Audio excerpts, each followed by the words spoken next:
What's up, guys? Welcome to Podcast 412, Fight for Purity. A bold way of looking at challenges that young people are facing. We'll talk about the naked truth of life and how to handle the problems you're thinking but not talking about. So strap in, get ready for another great podcast. All right, welcome back, everybody. We're going to continue our episode on Storge love, and we're talking about mothers and kind of how, like I said, kind of last time, we can't really go into a deep dive, but we'll at least try to touch on certain topics. And I know we've talked a little bit about how it was for mothers in the Industrial Revolution and how the families all worked together. And then last week we talked about kind of mothers in general, what they provide for the kids. But before we get started, Angelique has a fun fact for us that she's going to share with us. So we're going to give her the mic. Well, so it says that research has shown that having children can make women's brains larger in certain areas. And this is just related to like motivation, reward, emotion, processing, reasoning, and judgment. So I guess help teach our children. Yeah. And our children help us. Yeah.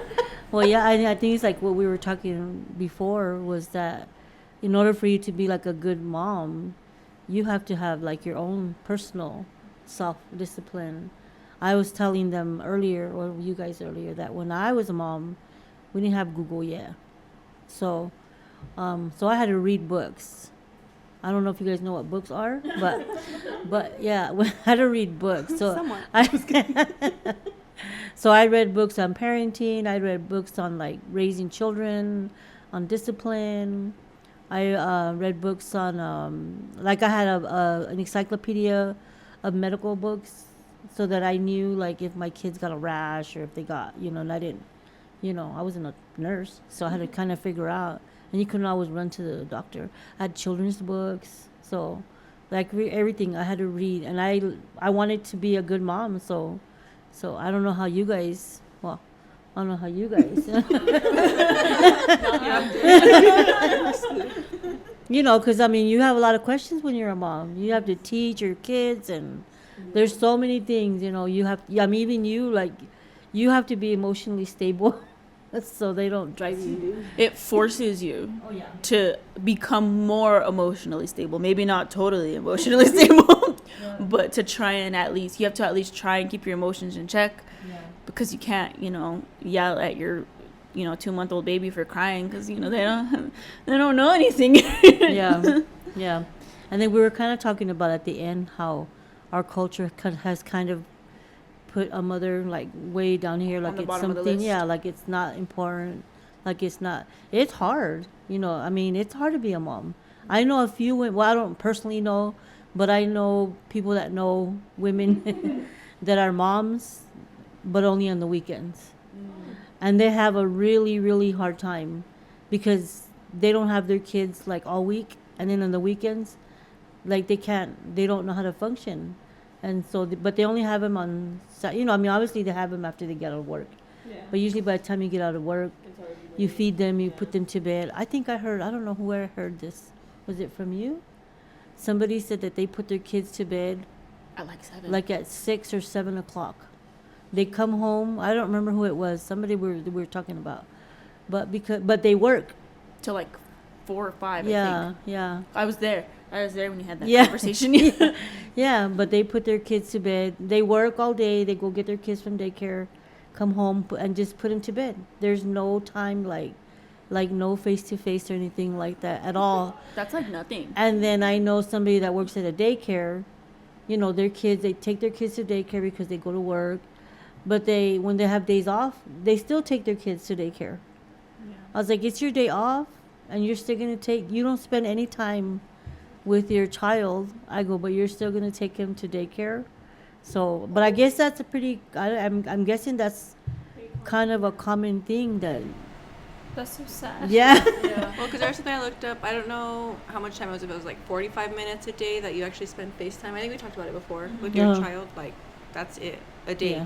There's 24 hours. And is that when you're a working mom, or is that a stay-at-home mom? I think that's working. A working mom. Like 45 minutes a day. But even wow. yeah. And that's like contact, like talking to them in person. Yeah. And that's like that's nothing out of the whole day. And well, especially like, only a few hours a week. Yeah, and especially because we talked about how much Mom's influence. Well, how much a child needs that touch, that face to face, that talking, that whole emotional, that socialization. How you gonna teach all that in 45 minutes a day? I don't know. Yeah, how are you going to? Yeah. Yeah, and I think it brings security too, like having your parent there to talk to you all the time, because that doesn't really. 45 minutes is, with someone you're supposed to trust, Yeah, Like, and it's probably not even a whole. It's not a straight continuous 45 minutes. It's just broken up. 10 minutes 5 here, minutes 10 minutes there, yeah. I mean, that's one thing that I appreciate, or I'm like grateful for, because I didn't miss anything with my kids. I was a stay-at-home mom by choice. I wanted to be a stay-at-home mom, because to me, I was like, my mom was a single mom, and she was always there, because she, well, we won't get into why she was, but she was always there. But if my mom can raise 5 girls and be there, I can raise. I was married, and so that's one thing that like I appreciate now is I didn't miss anything. I didn't miss the first day of school. I didn't miss the last day of school. I was there when they broke their arm. I was there when they fractured their skulls. I was there when they walked. I mean, I was there for everything. I didn't miss anything. I don't believe I missed anything. I can't think of anything. When they graduated from high school, when they graduated, everything. I didn't miss, and I'm glad because I didn't, I didn't miss anything. I was there for everything. I got to build a relationship with my kids. I mean, obviously, there was, pushback, yeah. In your teen years. In your teenage years, but but even better. that, I was there for that. I was there through those rough and tumble years, when they're maturing and you're bucking heads with each other and they don't agree with your rules or whatever, but well, even from the other side, like my mom was always there. So there was always that security. Like I knew she was gonna be there, and my dad. Like I knew they were both gonna be there for everything. If not one, like both of them. It was almost guaranteed that I was gonna see both of them every day, after school, before school. Like, and if they couldn't make it to anything, it was like, well, I don't want to go then. Like that's how it was. Like I was like, there's no point if my parents aren't gonna be there. So there's that security from the kid side, knowing that my mom and dad were there. So because I had that Storge love, and I had that security of knowing that they're gonna be there when I need them to be. Yeah, and even just every day that they come home from school, every day that whatever we were there every time they went to bed, so it's just that constant that I think is very important, because that's something that kind of changed in the 60s, because it was very common. Like I said, we talked about how family were just very, very close, and then but something happened during that time. And I think we started talking about them sterilizing people. And I don't know if you want to give us a little bit more insight into sterilization and why they did it, or I guess the reason why they did it was under the scientific research of eugenics, which is basically like trying to figure out the perfect human race by breeding and whatever, not like inbreeding, but so in part in trying to figure out like how to get the perfect human, I guess, as a country, part of that was sterilization. Well, because you gotta get rid of the things you don't want. Yeah. In your perfect human. Yeah, so they that's something that they did here in the U.S. and in Europe, and but unfortunately, a lot of the people that they I guess experimented on when it came to that were a lot of poor people, and most of them were in mental hospitals, and a lot of them were African American, and they would do it on them basically a lot.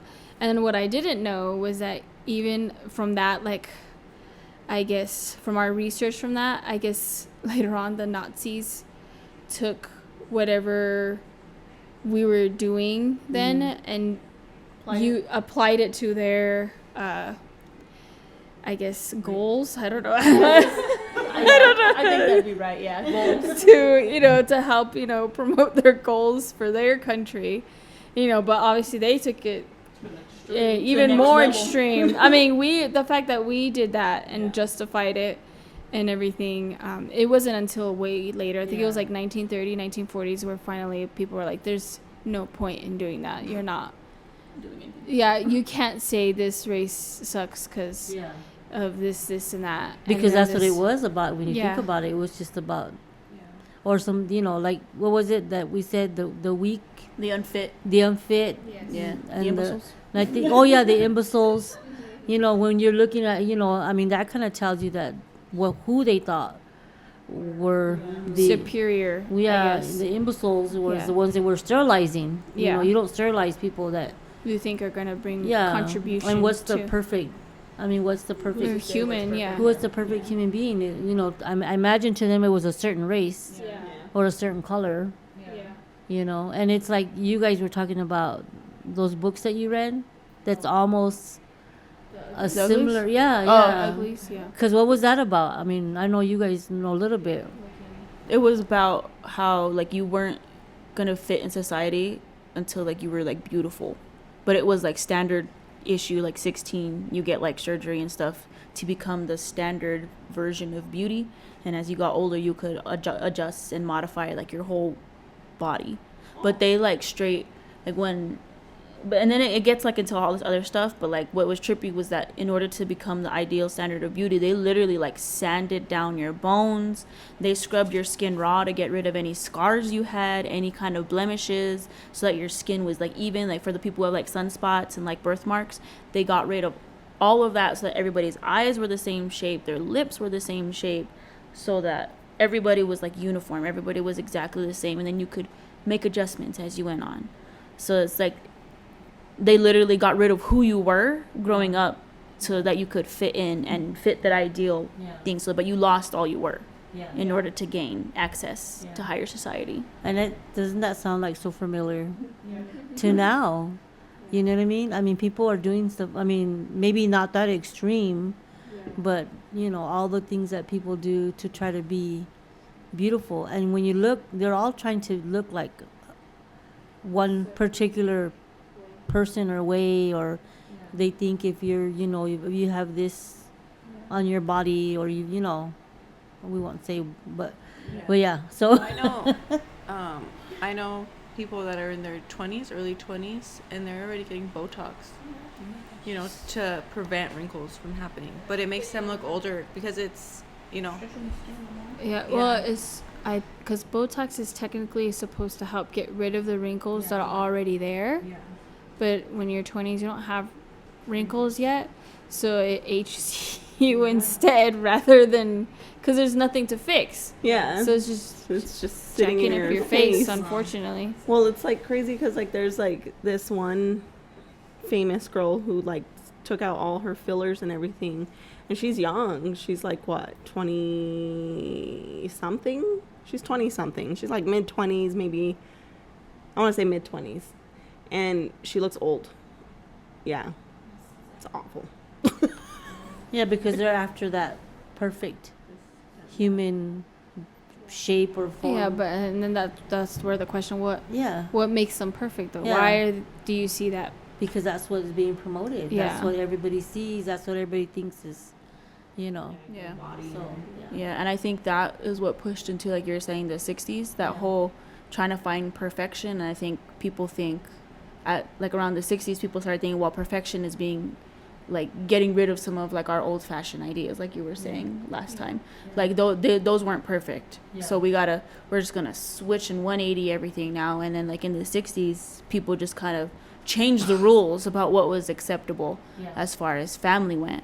And then that made a big deal and I think that's one of the reasons the shift from like what we've been talking about, like mothers, why it went from mothers being like this good thing that everybody needs a mother to kind of being pushed down to the bottom of the list. Because I think once people started changing their ideas about what was important, then people felt like, well, you don't need your mom, you don't need a steady mom anymore or being a mom isn't important anymore, and then that's just kind of trickled down to craziness like today. Yeah. Well, I mean, it was like they talked a lot about like freedom. Like there's like, well, let's just let go of all these restraints, because we're being, held down and we're not being. And there was probably some truth. There was probably some truth to that, but I don't think it was like that, like across the board with everybody. Yeah.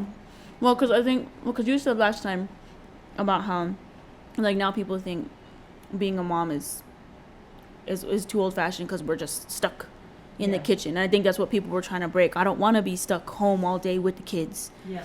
I want to be able to do what I want to do, but not realizing that by doing whatever you want, it kind of leaves your kids and like missing out on that Storge love, because then they're growing up without that security that me and you were talking about.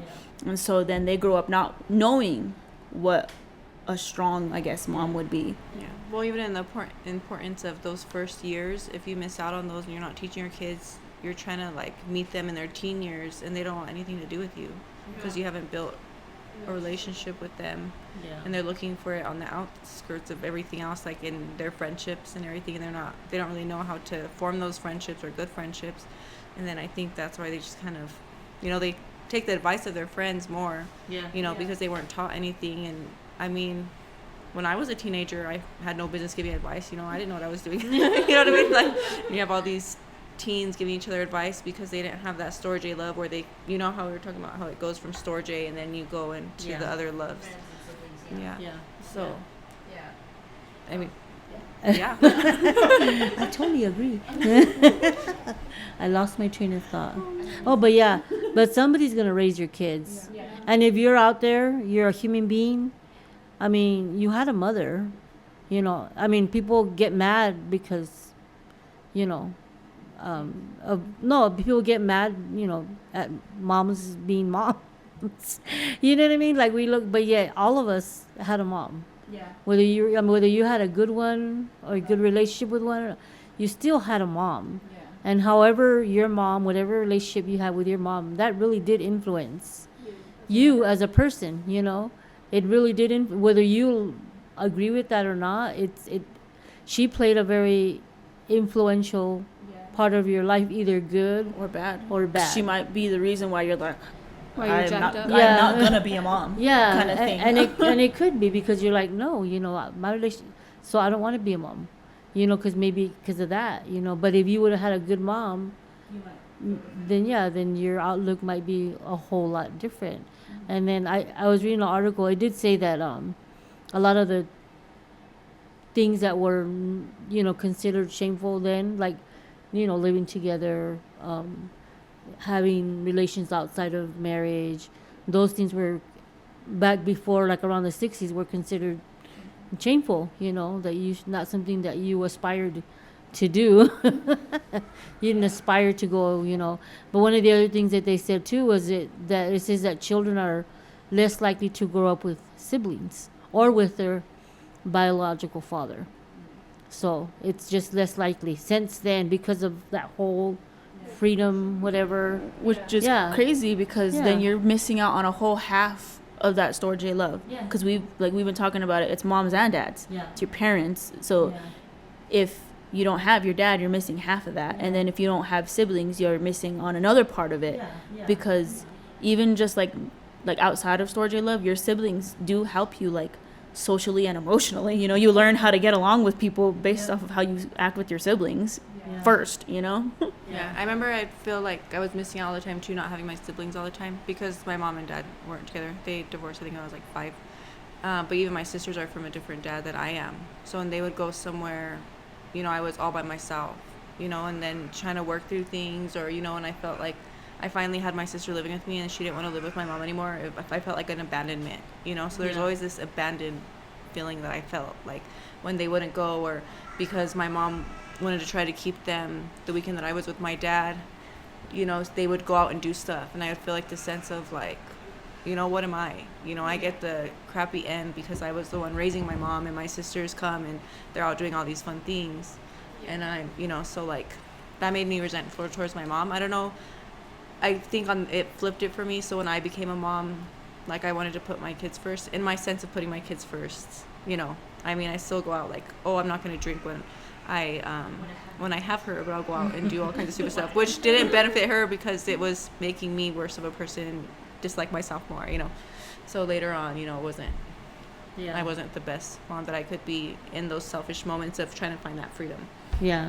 And it's funny how they said about the siblings, because I think I had siblings, but it's very true that we didn't really grow up like as like a family, because we all kind of just went our separate ways. I mean, we grew up in the same house, but it was kind of weird is we didn't hang out together.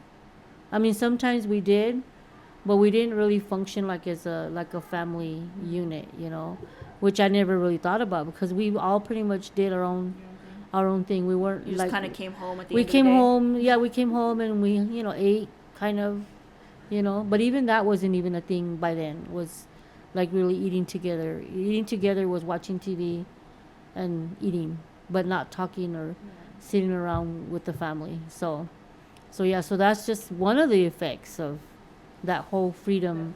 Cast off your restraints and just do, because I didn't have a dad, so apparently my mom cast off her restraints.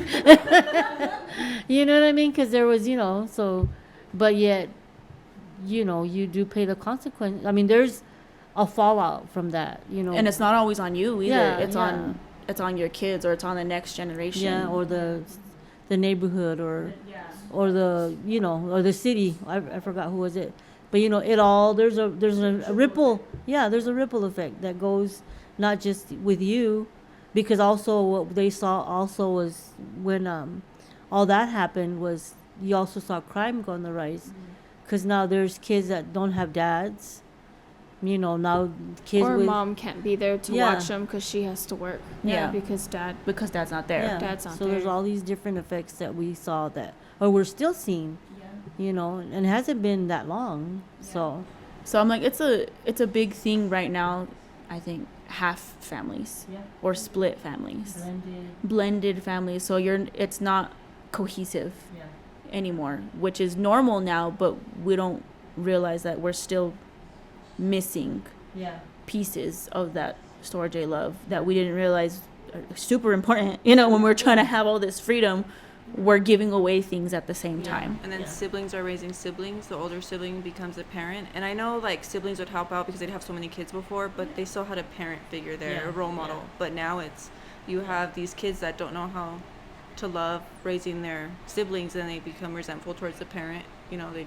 Well, from what I've seen from personal experience, they become resentful, and then, they don't want kids. They don't want anything to do because either the mom has to work or they're in search of this freedom, still with their kids, like how you said, left in the background and getting the short end of the stick, Yeah, well, even grandparents. Yeah. Grandparents are raising their kids.